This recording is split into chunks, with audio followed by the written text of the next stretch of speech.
She didn't see the glass until the ice hit her collarbone, cold needles sliding under her shirt, followed by the sticky hiss of soda racing down black fabric and onto the polished office floor. For a second the entire atrium went silent, so quiet the air vents sounded like ocean surf. She inhaled sharply through her nose, fists unclenching and clenching at her sides, eyes fixed on the man's almost playful smile. He lifted the half-empty cup, as if toasting her, while behind them a cluster of co-workers froze mid-applause, their faces rearranging into a collage of shock, curiosity, and the kind of giddy dread people feel when a fire alarm clicks on during a wedding. Before we continue, if you're watching us for the first time, Elliot Stories welcomes you with a warm hug. Hit subscribe, like this video, drop a comment with the city you're watching from, and share this with someone who needs a little courage today. Your support keeps these stories alive. Alright, let's dive back in.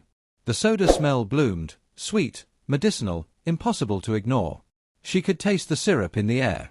First day. New badge still stiff at her waist.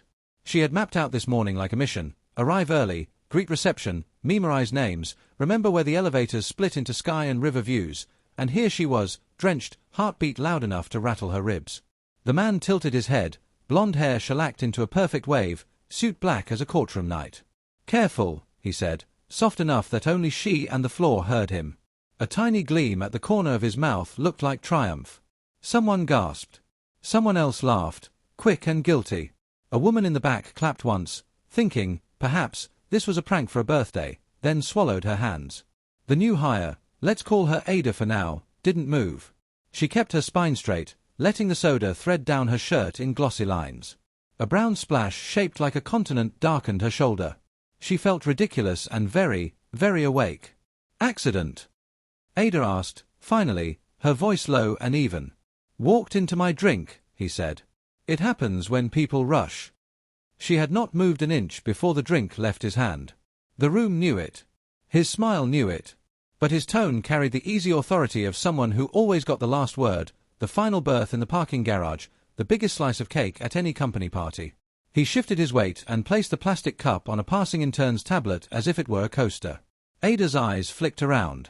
Windows stretched floor to ceiling, offering a cityscape like a promise. Bridges, cranes, a river slicing the morning into confident blue. The atrium smelled like lemon cleaner until now. She catalogued faces: 3 women in black cardigans, 1 man with a beard biting his knuckle, a pair of HR assistants whispering in their hair. No one stepped forward. She could feel the loneliness of being new the way you feel a hand placed gently on your head pushing down. Let me, he said, producing a crisp white handkerchief as if from nowhere. He moved close enough to dab at her shoulder with a theatrical softness that made her skin flinch.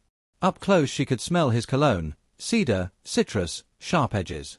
We keep standards here, he added, not quite to her. How kind, Ada said. She took the handkerchief between 2 fingers and pressed it back into his palm. You'll want this. His eyebrows lifted, amused. You'll want a change of clothes. There's a boutique across the street. Put it on your probationary card. He turned slightly, including the bystanders. Orientation at 10. Try not to be late. The audience shifted, the spell loosening. The bearded man moved first, stepping forward with a paper towel pulled from a nowhere stash. I'm Daniel, he murmured. You okay? Perfect, Ada said, though her hands were trembling.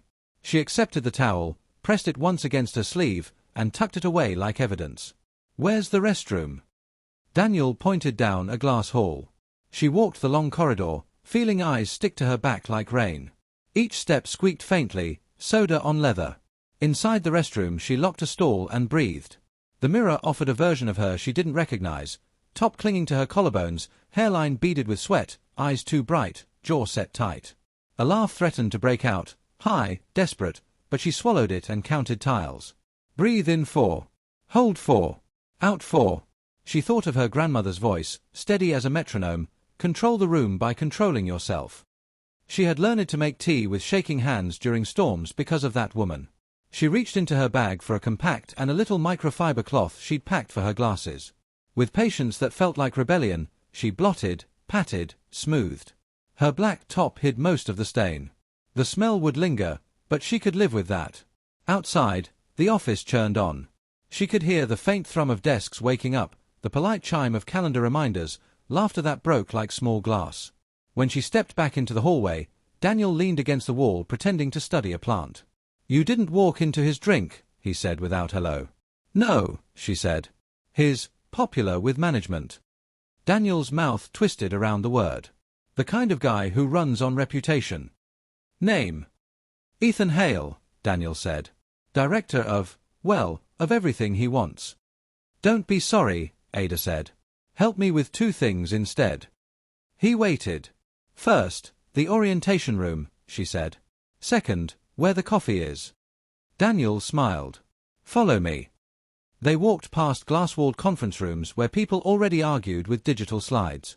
They passed a wall of black and white portraits of founders and prize winners and a plaque etched with one sentence, "We rise by lifting." It felt ironic enough to bite. In the break area, Ada poured coffee with steady hands and didn't drink it. She set the cup on the counter and looked at herself in the reflection of the microwave door. She looked like someone who had made a decision. At orientation, the HR manager chirped through benefits and compliance.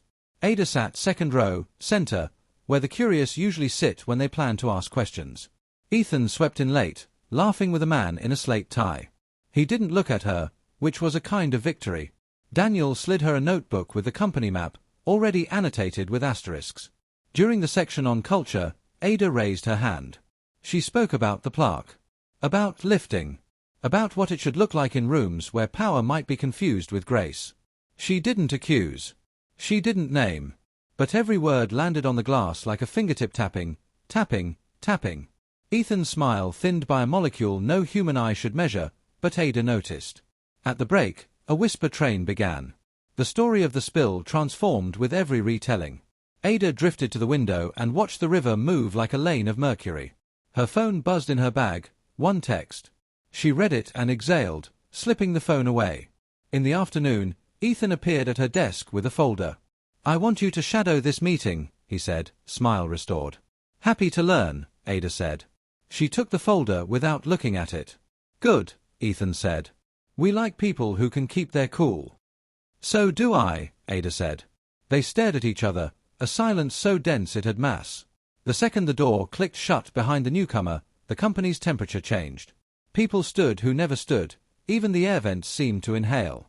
Ada smoothed her damp shirt and walked toward the glass room, steps matching the rhythm of something old and inevitable. Ethan followed, the handkerchief a white square burning his pocket. The meeting would begin in 2 minutes.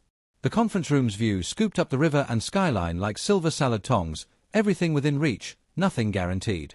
Ada was seated near the head, where people with stakes usually Saturday. The newcomer, Rowan, radiated calm. Ethan took a seat opposite, posturing as partner, but his eyes kept darting toward Ada. Let's begin, Rowan said warmly but firmly. I want this to be short and honest. Ethan launched into corporate phrases that sounded like action but meant nothing. After 4 minutes, Rowan set down his pen.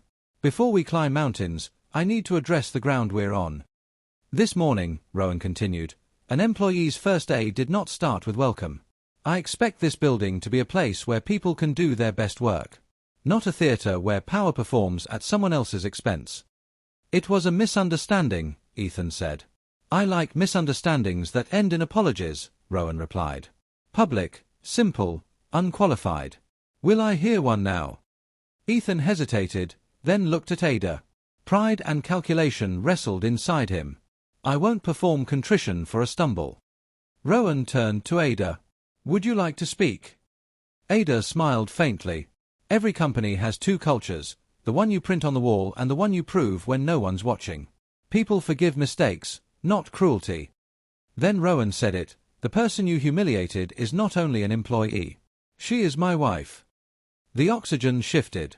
Ethan went pale. Rowan continued, we didn't announce it. But clarity is kind.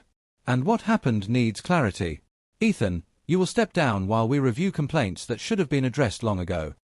Ethan's eyes widened. Rowan added, today isn't a courtroom. It's a mirror. You can use it.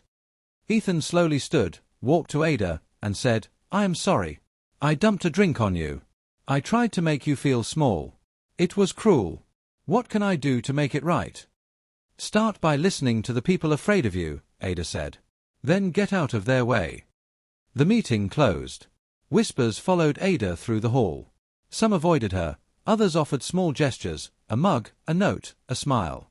Daniel left a sticky note, "Welcome." That evening, Rowan found Ada by the window. "You were measured," he said. "Grandma training," she replied. He smiled. "Let's go home." The next morning, the atrium looked the same but felt different. Ethan's office was dark. HR scheduled listening sessions. And as Ada crossed the floor, quiet nods stitched a bridge in front of her. If the faint soda smell lingered, she didn't mind. It was a reminder, the day she refused to be made small and instead made the room bigger.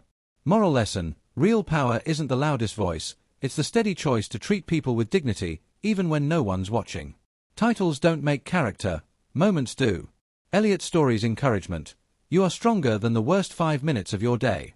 Keep your head, guard your heart, and walk forward with grace. I love you all.